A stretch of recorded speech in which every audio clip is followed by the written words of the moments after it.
Come with us as we go to Sibuyan Island. Ang aga ko nga umuwi kasi ito na yung araw na pupunta kami ng Sibuyan. Pagkadating ko nga, hinatid kaagad kami ni Kuya kung saan kami sasakay ng bangka. Ihintay na nga si na tita doon at mukhang hindi pa kami nakakalis parang may nahihilo na. Ihintay na lang pala namin dito si Mama at Papa kasi hinatid pa nila yung motor. Excited na pala dito yung lahat. Syempre ako din kasi first time kong pupunta ng Sibuyan. Last year hindi kasi ako nakasama kasi bago pa lang ako nun sa trabaho at bawal pa umabsent. Hindi pa nga kami dito nakakaalis pero mukhang may nakakamiss na agad kay Papa. So sobrang excited nga, mukhang may napapasayo pa dito sa gilid. What? Alam mo ba? Alam mo na. Put ka man? Put ka? Pinaligo na nga ng kanyang papa kasi alam nyo na talaga kung anong kasunod dyan. Iiyak talaga yan te kapag nalaman niyang hindi talaga siya kasama. Mabuti na nga lang at hindi maalon yung biyahe namin at kalmado lang talaga yung dagat. Kahit saan hindi talaga mawawala yung chismis.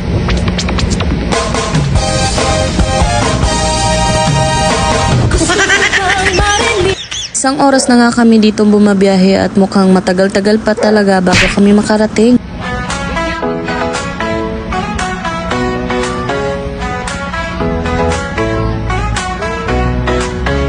Sun is shining all day, sand between my toes, waves crashing on the bay, feel that warm breeze blow, no worries on my mind, just leave stress behind, palm trees in the line, find that peace I find, vacation time, I'm feeling so fine, living in the moment, sipping on sunshine.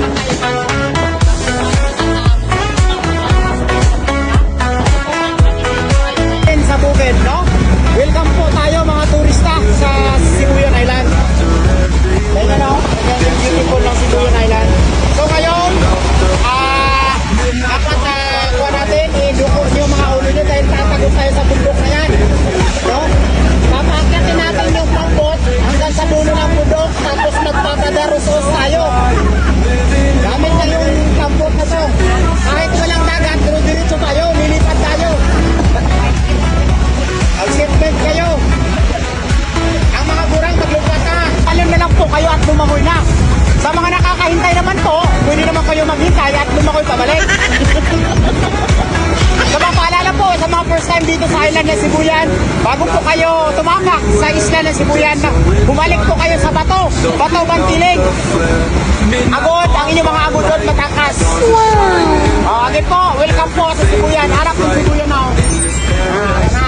Vacation time, I'm feeling. Finally, after 5 hours nga, nakadating na nga kami dito sa Sibuyan. Nag-aantay na nga pala dito yung sundo namin na pinsan ni na Papa. At syempre, yung tito namin pinaka-favorite, si Tito Jing. Medyo nalilito nga kami dito sa part na to. Sino ba talaga yung hinihila sa kanilang dalawa? Yung kambing ba o yung baboy? Papagalitan ka niya. Babiyahe pa nga kami dito ng 30 minutes para makadating doon sa lugar ni na Papa. Actually, nagvi-video talaga ako for memories lang. Sasayahan kasi akong i-delete so naisipan ko what if i-vlog na lang namin to. Hi guys! We are here na in Sibuyan Island! Mamaya, nandun na kami sa amin, sa Mabudok. Ay, sa Sibuyan Island, napakasaya at napakasarap ng hangin.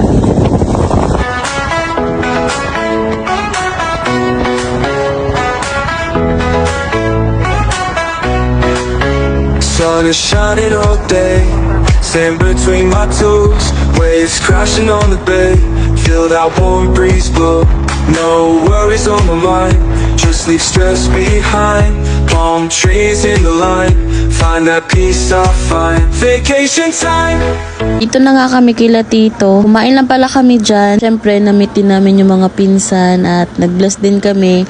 Lowbat lang talaga ako kaya hindi ko na na-videohan. Katapos ay nagpahinga lang kami dito at maliligo din kami mamaya. Last stress na nga to ng hapon at nagkakaiyaan na kami lahat na maligo na. Sa likod lang pala to ng bahay ni na tito. Hinatid na pala kami dito ni Alex at grabe, sobrang galing ng batang to mag-drive. Hi Alex, kung makita mo tong video na to. Ito nga sa part na to ay parang nakikita na namin yung ilog. Sobrang excited nga pala kami kasi ito talaga yung inaabangan namin. Nauna na pala dito yung mga pinsan ko at mga kapatid ko. Part 2 ko na nga lang ipopost yung mga kasunod na video. Thank you so much guys for watching!